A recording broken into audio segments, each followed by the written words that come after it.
Pain woke me before my eyes even opened. My wrists were tied to a cold metal table, and every breath felt like fire spreading through my ribs. I did not know where I was. I only knew that my body was broken and someone was standing over me. I forced my eyes open. The room was dark, lit only by strange blue lines running along the walls, pulsing like a heartbeat. The air smelled like metal and smoke. My hands were swollen. Two of my fingers were bent the wrong way. There was a deep cut across my shoulder that had stopped bleeding only because it had dried shut. I heard footsteps, heavy, slow, not human. A tall figure stepped into the light. She stood almost 3 meters high, her body covered in smooth black armor that looked like it was part of her own skin. Her eyes glowed a soft amber, and there were 4 of them, 2 on each side of her face. She moved closer, and for a moment I thought this was the end. Instead, she knelt down beside the table, bringing her face close to mine. Her eyes studied every wound on my body, one by one, like she was reading a book written in pain. "Who did this to you?" she asked. Her voice came through a small device near her neck, flat but sharp, like a blade wrapped in cloth. I tried to speak, but my throat was dry. I only managed a whisper. "Does it matter now?" "Yes," she said. "It matters more than you know." I studied her face, trying to understand if this was a trick. "My name is Daniel Hart, and 3 days earlier I had been working in the lower mining levels of Corvus Station, a place run by a company that saw workers as tools, not people. The man in charge down there, a foreman named Victor Callum, believed that fear made people work harder. When I could not meet my quota because my leg was injured from a rock fall, he decided to make an example out of me in front of the other workers. I remembered the sound of metal hitting bone. I remembered falling. I remembered nothing after that until I woke up here, wherever here was. "Victor Callum," I finally said. "The mine foreman, he did this, and he has done worse to others down there." Her crest, a row of colorful plates along her spine, shifted from a calm blue to a sharp red. It was the first time I saw her reaction, and it was clear that whatever I said had struck a nerve. "There are others suffering right now?" she asked. 11 more humans, some from other worlds too.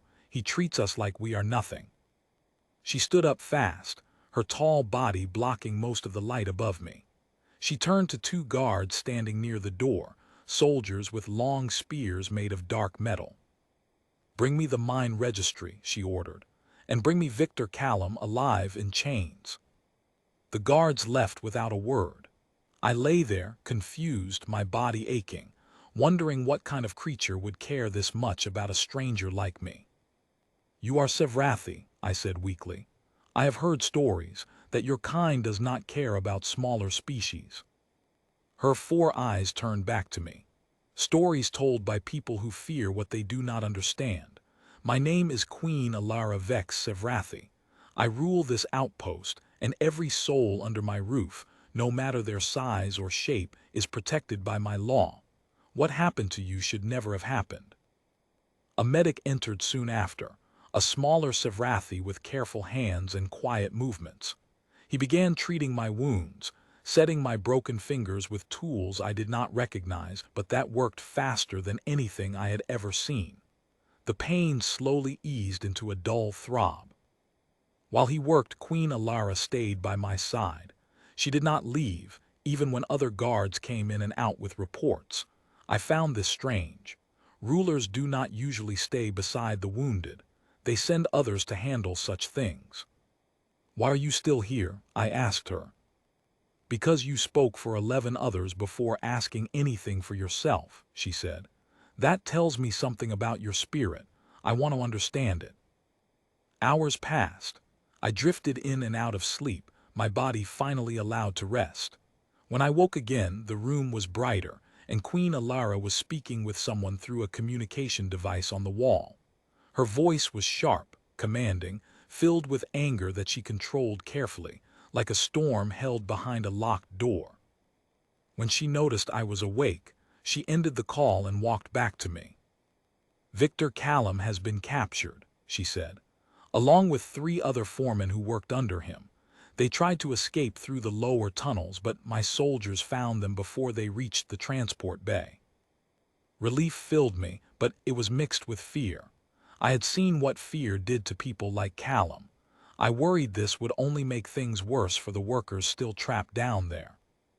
"What will happen to them?" I asked. "They will face the Hive Tribunal," she said. "Under Savrathi law, any leader who harms those under their protection, whether human or otherwise, receives a punishment called exile debt. They lose all rank and title. They are placed under the lowest labor position in the very mine they once controlled, and they must work under constant watch until every person they harmed agrees the debt has been repaid." I stared at her, trying to picture Victor Callum breaking rocks alongside the same workers he once beat down. That could take years. "It will likely take decades," she said, and there was no mercy in her tone. "Exile debt is not a short punishment.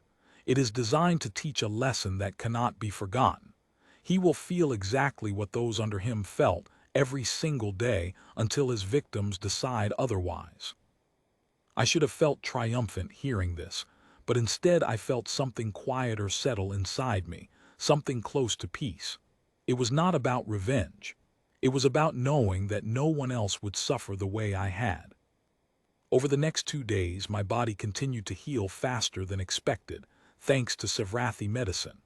Queen Alara visited often, sometimes staying only a few minutes, sometimes staying much longer. She asked about my life before the mine, about my home, about what humans valued and feared. I found myself telling her things I had never shared with anyone, not even close friends back home. I learned that her people valued loyalty above almost everything else. To the Savrathi, protecting those who depended on you was not just a rule, it was closer to a sacred duty. Breaking that duty was one of the worst crimes a person could commit in their society. "You could have simply questioned Callum and let your officers handle the rest," I said one evening. "Why come here yourself? Why sit with me?" She looked at me for a long moment before answering. "Because leaders who do not see the pain they are meant to prevent will never truly understand their duty. I needed to see your wounds with my own eyes. I needed to hear your voice, not just read a report." Her words stayed with me long after she left the room that night. On the 3rd day, I was finally strong enough to stand. A young woman named Clara Whitmore, another human worker from the mine, was brought into the medbay for treatment as well. Her arm had been injured in a similar way, though her wounds were not as severe as mine. When she saw me, her eyes filled with tears. "I heard what you did," she said. "You told them everything, about Callum, about all of us." "I only told the truth," I said. "That truth saved us," she replied. "They pulled everyone out of the lower levels this morning. No one is going back down there under Callum ever again." Hearing this filled me with a kind of relief I had never felt before. For the first time in months, I did not feel like a tool being used until I broke. I felt like a person again. Queen Alara entered the room just as Clara finished speaking. She listened quietly, her 4 eyes moving between us with quiet satisfaction. "The 11 workers you spoke of have been moved to safer quarters," she confirmed. "New foremen have been chosen, ones who have proven themselves fair in other outposts. This will not happen again under my watch." I thanked her, though the words felt too small for what she had done. She simply tilted her head, a gesture I had come to understand as her version of acceptance. "You have a choice now," she said. "You may return to your people, to your home among the stars, or you may stay here under my protection, working freely under a new contract that respects your rights as a person, not a tool. The choice is yours alone." I thought about my old life, about the years I had spent moving from one difficult job to another, always searching for something stable, something safe. I thought about the way Queen Alara had knelt beside me without fear or hesitation, asking only one question that mattered more than anything else in that moment. "Who did this to you?" "I think I would like to stay," I said. if that offer still stands." Her crest shifted into a pattern I now recognized as calm, something close to a smile in her own way. "It stands, and it will always stand for as long as you wish it."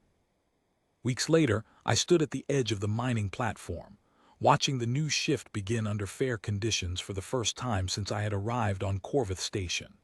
Clara worked beside me, along with the others who had once suffered under Callum.